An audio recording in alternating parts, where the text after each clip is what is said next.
Ce n'est pas la première fois que le musée du Louvre est victime d'un cambriolage. Le dernier en date, en 1998, en pleine journée, la toile Le Chemin de Sèvres est décrochée du mur puis dérobée par un voleur audacieux. Cette affaire reste d'ailleurs non élucidée à ce jour. Autre cambriolage, en 1983, un voleur casse la vitrine du musée. Il emporte avec lui un casque et une dossière d'armure incrustée d'or, léguée par la famille Rothschild. Plusieurs années plus tard, les deux objets sont repérés lors d'une vente aux enchères à Bordeaux et restitués en janvier 2021. Troisième cambriolage d'ampleur au musée du Louvre, l'épée de Charles X, incrustée de diamants, qui a été volée en 1976 lors d'un braquage. Peu d'informations ont filtré sur cette affaire, qui reste aujourd'hui, elle aussi, non élucidée. Quatrième cambriolage, en 1939. Le tableau L'Indifférent est dérobé par un artiste d'origine russe.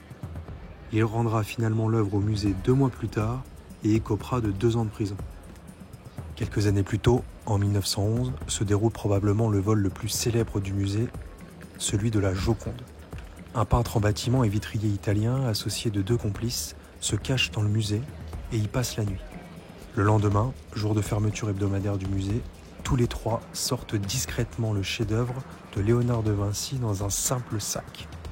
Mona Lisa ne sera retrouvée que 2 ans plus tard en Italie, à Florence, avant de retrouver la galerie du Louvre en 1913.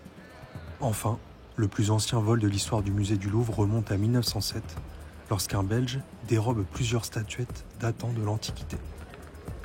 Fait moins connu, Pablo Picasso a été impliqué dans cette affaire en voulant racheter ces fameuses statuettes.